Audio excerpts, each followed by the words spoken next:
Powered by the Inside the Birds podcast. Now, live from inside the Matt Black Kia Studios. This is Football at 4. And Football at 4 is powered by the Inside the Birds podcast, and it is brought to you locally by Caesars Entertainment Group of Atlantic City. Come experience the ultimate sports destinations all season long. Wild Wild West, Tropicana, Harrah's Resort, Atlantic City. Book your game day experience today at Caesars.com. Geoff Mosher from the Inside the Birds podcast, which is out right now. You can check out, and you can check him out on the live video on our YouTube channel. And he joins me right now for a Monday edition of Football at 4. What's going on, Mosh? What's up, Michael? How you doing? And Eagles win, man. Does it feel like it today?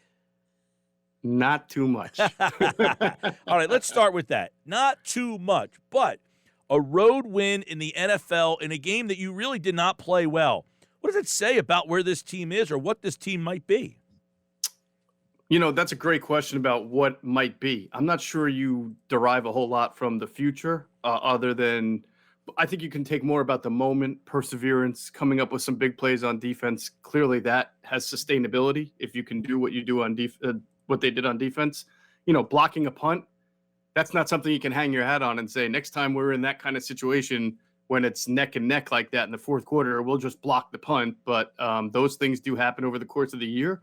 And what really gets lost is that if you're the Panthers today, we've talked every week about the Eagles and all the touchdowns they've negated by their stupid mistakes and things like that. If you're the Panthers today, you had a ball in the end zone and 4 guys trying to jump at it, and they start clawing at the ball instead, and it bounces out and it becomes a safety. I mean, that's how close they were to winning this game, and that's, again, something you can't hang your head on going forward. But I do like that they persevered. I do like that they figured some things out there in the fourth quarter.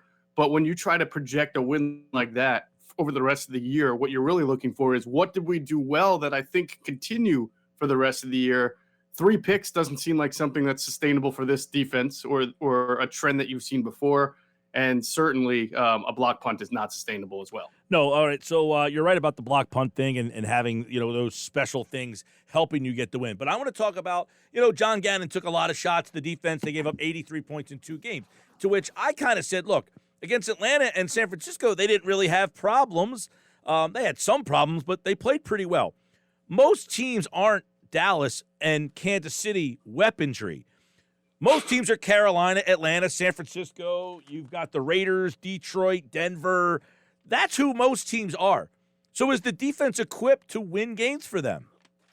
Well, that's what we kind of talked about on the Inside the Birds podcast, and I wrote about it on InsideTheBirds.com. It feels like this team is going to have a chance to win when it plays a team that doesn't really have a very good offensive line or maybe kind of an erratic quarterback. But when they play a team that's clearly more established than them, they're really going to struggle. And you're fair to point out that the rest of the schedule after Tampa is going to be a bunch of games where you look forward and you look at it and say, some of these games are kind of that coin flip variety where if the Eagles play well, they can win. And certainly that's the case. And I think it sets up for this team to be in that 7 to 8 win range that I thought that they were going to be in. I said from the start, Mike, that they were not it was going to be an ugly first 6 games because of the schedule. It's a really tough schedule. And honestly, I still think it's pretty difficult because instead of some real give-me's, we're talking about those games coming up after Tampa as coin flip games. Denver's good. They can win. They win at home a lot, and that's a road game for the Eagles. Vegas is a Jekyll and Hyde team, but they play better at home. That's a road team for the Eagles. The Lions are one of those teams that just, it's the whole you don't want to play them because they tend to play pretty hard. Now, that's still a game that you think the Eagles have a good chance to win. New Orleans is a Jekyll and Hyde team. None of those teams feel like Eagles should be, Eagles should be the favorite in that game, maybe other than the Lions. So that's a great barometer for this team. When you play all those opponents back to back to back there, do they win more than they lose? Do they show up? Even when they lose, do they at least represent themselves well?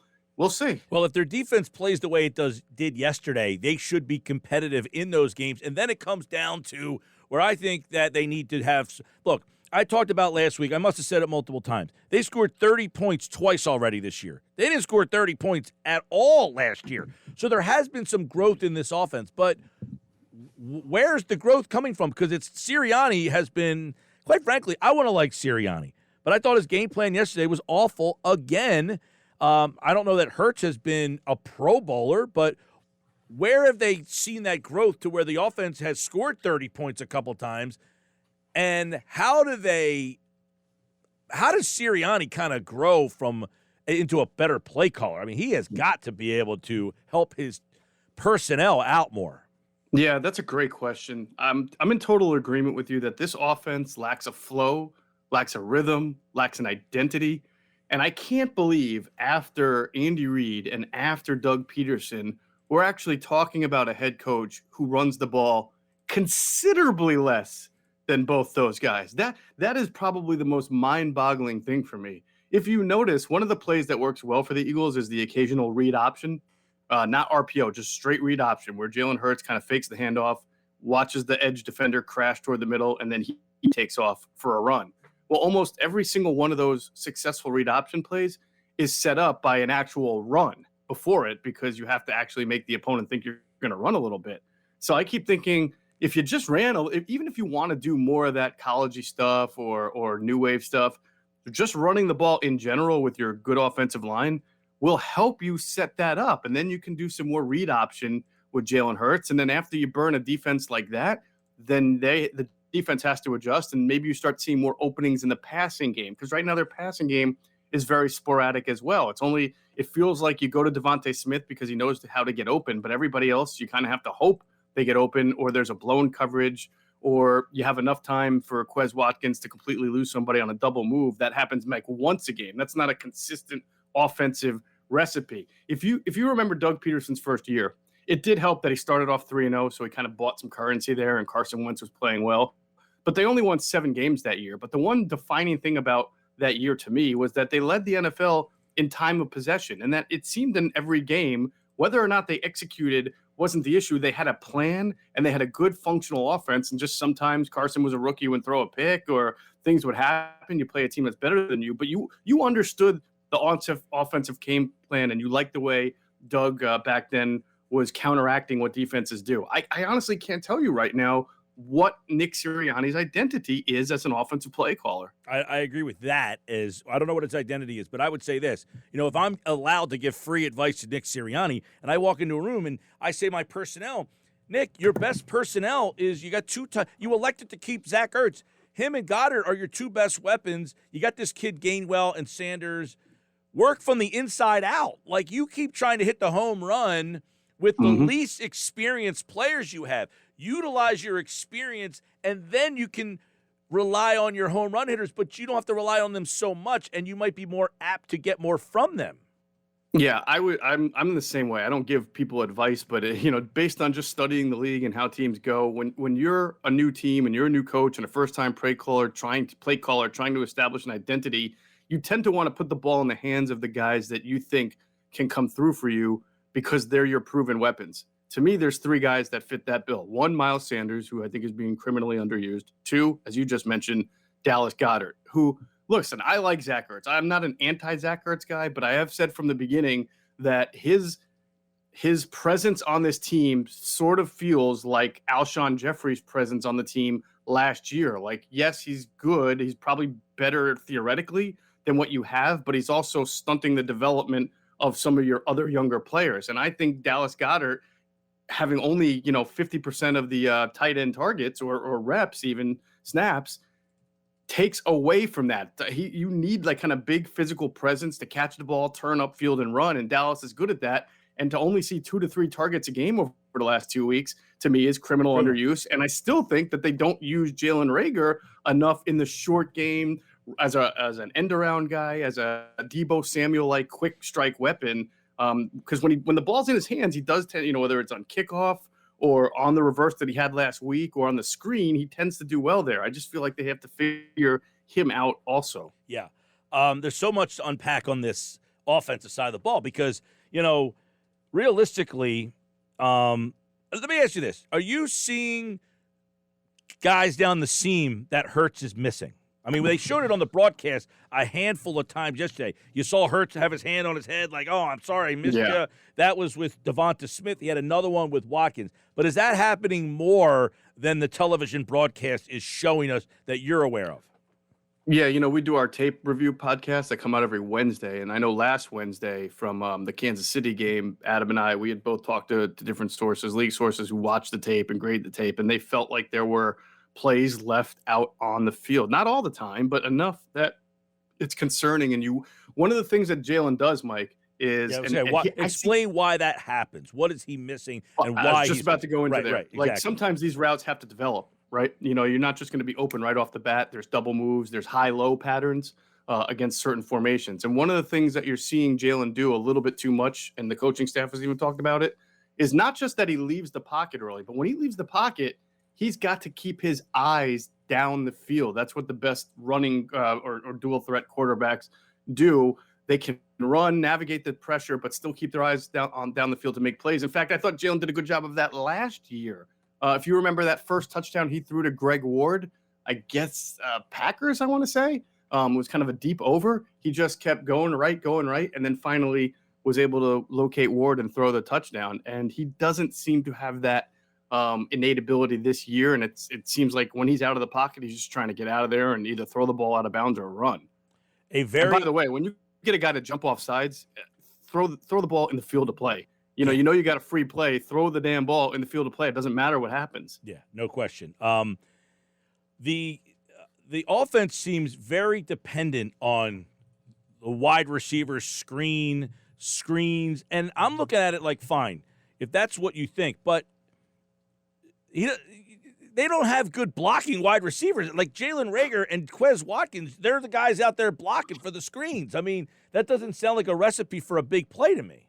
No, it doesn't, and it didn't help that it definitely felt like the Carolina Panthers, as every team, they watch the tape, they know what to expect. It felt like they expected a lot of those screens. And when that happens, you need to go to your plan B or C. I think they have okay personnel. I mean, they've certainly got a good enough offensive line to be able to run those type of delayed screens where, you kind of let the line come and your running back leaks out and he's got two linemen and a receiver or a tight end ahead of him. They can do that, but did not have success with that in Carolina. And to your point about everything does seem very schemed, right?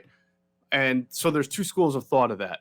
If Nick Sirianni feels like the only way for him to get Jalen Hurts successful is to scheme up everything and short stuff and gimmick, I don't want to say gimmicky stuff or college, just new wave offense. Is that Nick Sirianni's way of saying he doesn't trust Jalen Hurts to just be, conventional drop back quarterback who's going to run an offense and be able to run and escape pressure at his own, mindset? Or is that the offense Nick Sirianni is just always going to run no matter what quarterback he has? That I don't know what to make of it, and I don't want to put words in his mouth. Yeah. But if I'm interpreting right now, I'm thinking he probably feels like he has to run that kind of offense for Jalen Hurts. But if this is an evaluation year, don't you have to run the offense you want to run and see if your quarterback fits it? Yeah. Because then you're either on a new quarterback or you're adjusting your offense. He's trying to serve two masters. Yes, he's caught between two worlds here, I think. And I thought he called a terrific game against Atlanta. So it's in there. Like, I thought he did a great job of accentuating the positives of the personnel he had. Did a much better job of getting the ball to people in space, getting them the ball and letting them make plays. The last 3 or 4 weeks, not so much. Well, how often the one big advantage he had in that Atlanta game is that nobody knew who Nick Sirianni was. Nobody knew what his scheme is. Nobody knew about how he was going to match that scheme to his personnel. He was very vanilla, as we talked about in the preseason. He barely played any of his starters. So while it was a good game plan, you also know that Atlanta's defense is not all that good. They don't have a whole lot of pass rushers. And that was his kind of, first putting of film out on tape. And again, some of the things Carolina did defensively were clearly intended to take away some of the short stuff that the Eagles have been thriving on. Yeah.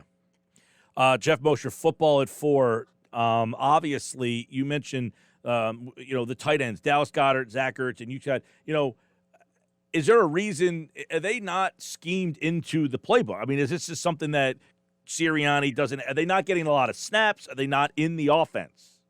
No, they're there. I mean, they're in the offense. It's just that, when you're running a lot of screens, those balls tend to go to the wide receivers or the running backs. When you're, going deep down the field, those will be your wide receivers. I just don't feel like there's been much of an And again, Well, I mean, like it's not, I it's bring not this like up. there are not intermediary routes. There Yeah. are intermediary Well, routes. I bring it up in that fashion. The first play in the game against Dallas, Goddard catches for 38 yards. Boom. In the game's biggest moment yesterday, 20-yard pass on 2nd and 9. Who's there? Goddard. I mean, Right. those are your dependable guys, and they're working. I just don't understand why they're getting away. So I'm wondering, are they not out? They're not getting the snaps. I haven't seen the snap count. Are they not out on the field as much? Are they not getting?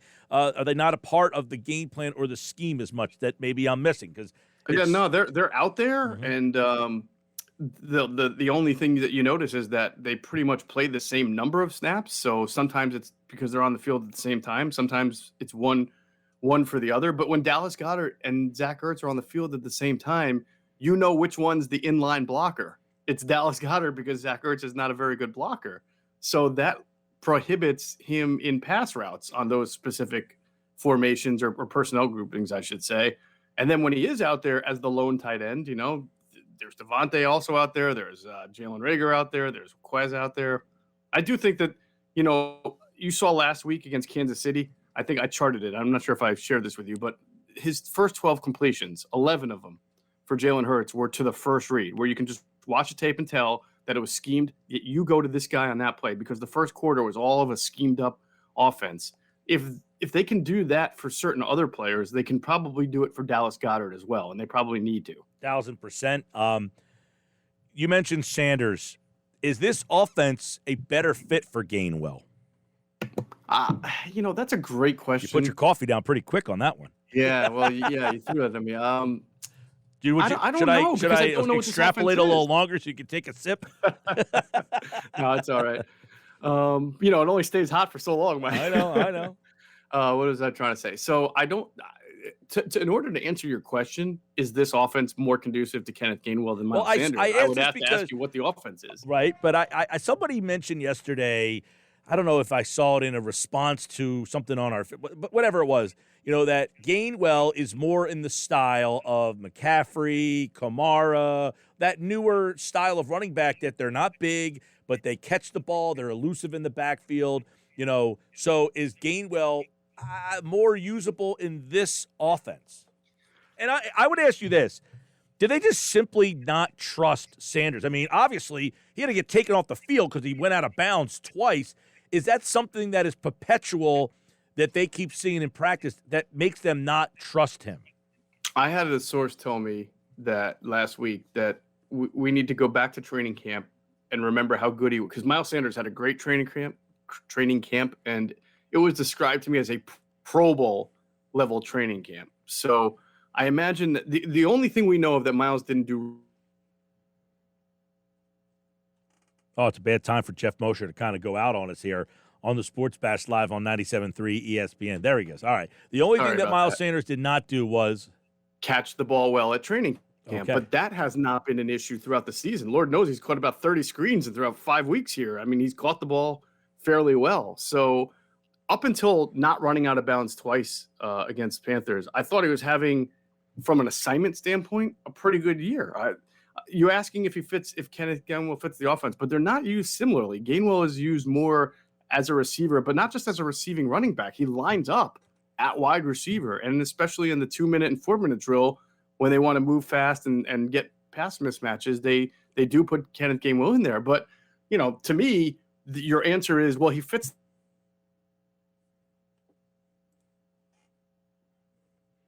All right, Moshe, you're freezing up on us. We're talking about Gainwell For this offense. All right, you froze up on us a little bit there. He's freezing up on us. We're coming to the end here with Geoff Mosher because I do want to ask him if we can get him back in to the stream. There he is.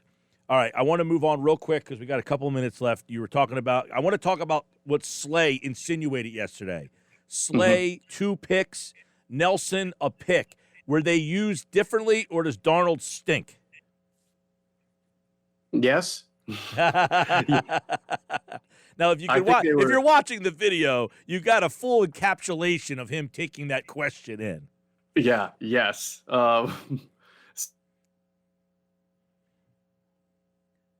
got to get him back on here because I want to hear the response to Slay. What's going on today? I don't know, Mike? man. You got bad internet connection.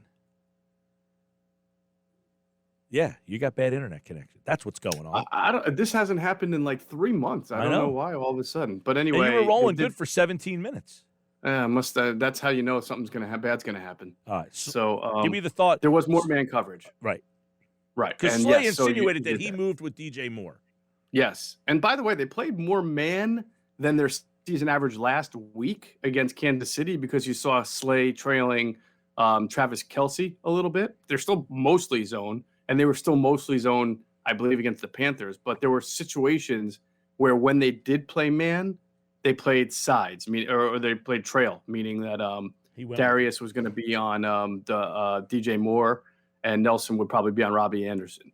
So it worked out for them, but that's also because they generated a lot of pressure. And, for all the flack we give Jalen Hurts for leaving the pocket early, Sam Darnold gets like the tiniest amount of pressure on him, and you start to see those feet churning and that like almost like deer in the headlights look from him. Hey, Friday I said, look, this guy is what he is. He's a turnover guy, and it's not just it's interceptions. He fumbles a lot. You got to get after him. The Eagles did a great job there. Did you hear what Dungy said last night at halftime?